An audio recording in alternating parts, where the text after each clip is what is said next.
Percobaan yang pertama adalah percobaan Ingenhouse. Ini adalah percobaan untuk membuktikan fotosintesis menghasilkan O2 atau oksigen. Pada percobaan ini, tumbuhan yang digunakan adalah Hydrilla verticillata, di mana tumbuhan ini akan dimasukkan ke dalam corong kaca kecil, lalu ditutup dengan tabung reaksi, kemudian dimasukkan ke dalam gelas kimia dan diberi air. Pada percobaan ini dilakukan 3 perbedaan perlakuan tabung. Yang pertama adalah tabung diletakkan di tempat yang teduh, sehingga banyaknya gelembung yang dihasilkan adalah sedikit. Hal ini dikarenakan tumbuhan Hydrilla tidak melakukan fotosintesis secara sempurna di tempat yang gelap, sehingga tidak dihasilkan gelembung yang banyak. Karena semakin rendah intensitas cahaya, semakin rendah juga ATP atau energi yang terbentuk, sehingga memperlambat laju reaksi. Yang kedua, terkena sinar matahari secara langsung, maka banyak udara yang dihasilkan adalah agak banyak. Hal ini disebabkan karena semakin tinggi intensitas cahaya, maka semakin banyak juga ATP atau energi yang terbentuk sehingga mempercepat laju reaksi, sehingga gelembung yang dihasilkan semakin banyak. Yang ketiga adalah sinar matahari secara langsung ditambah dengan NaHCO2, maka banyak gelembung yang dihasilkan adalah banyak sekali. Hal ini dikarenakan NaHCO3 berfungsi sebagai katalisator atau mempercepat reaksi, yaitu senyawa yang dapat menambah unsur CO2 di dalam air. Konsentrasi CO2 yang tinggi akan meningkatkan laju fotosintesis, sehingga dihasilkan banyak gelembung.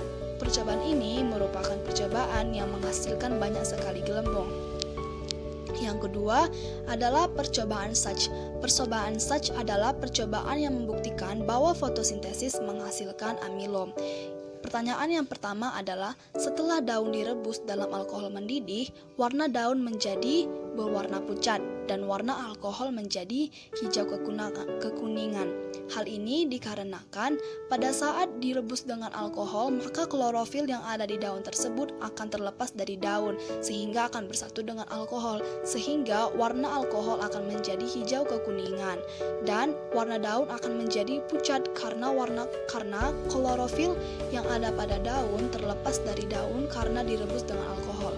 Pertanyaan nomor 2, setelah daun ditetesi larutan Lugol, warna daun yang tadinya tertutup kertas timah menjadi putih atau pucat, sedangkan warna daun yang tadinya tidak tertutup kertas timah menjadi biru kehitam-hitaman. Hal ini dikarenakan pada tumbuhan tersebut yang telah tertutupi dengan kertas timah tidak terjadi fotosintesis karena cahaya matahari tidak dapat menembus kertas timah tersebut, sehingga pada bagian daun yang tertutupi kertas timah tidak terjadi fotosintesis, sehingga pada saat dia ditetesi larutan Lugol warnanya putih atau pucat. Berbeda dengan daun yang tadinya tidak tertutup kertas timah. Tidak tertutup kertas timah berarti dia melakukan fotosintesis karena dia terkena sinar cahaya matahari secara langsung, sehingga terjadi fotosintesis yang menghasilkan amilom yang menyebabkan warnanya berubah menjadi biru kehitam-hitaman saat ditetesi larutan Lugol. Yang ketiga adalah terdapat atau tidaknya perbedaan warna pada daun yang tadinya tidak tertutup kertas timah setelah ditetesi larutan Lugol. Hal ini disebabkan oleh adanya amilom pada daun tersebut. Karena daun tersebut mengalami fotosintesis, sehingga warna daun tersebut akan berubah menjadi biru kehitam-hitaman yang menandakan adanya amilom. Kesimpulan, fotosintesis memerlukan cahaya. Buktinya, bagian daun yang terbuka terkena cahaya matahari langsung, terbentuk amilom dari hasil fotosintesis. Yang kedua, fotosintesis menghasilkan amilom. Buktinya, bagian daun yang ditutupi dengan kertas timah atau tidak terkena cahaya berwarna pucat atau tidak mengandung amilom karena tidak melakukan fotosintesis. Yang ketiga adalah mengukur BMI diri masing-masing. Cara mengukur BMI yaitu berat badan dalam satuan kilogram dibagi dengan tinggi badan dalam satuan meter dibagi lagi dengan tinggi badan dalam satuan meter.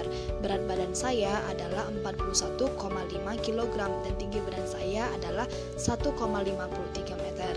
Sehingga 41,5 kg dibagi dengan 1,53 meter, lalu dibagi lagi dengan 1,53 meter, menghasilkan 17,73, di mana di dalam klasifikasinya, angka ini di bawah 18,5, sehingga dalam klasifikasinya, berat badan saya dikatakan berat badan kurang.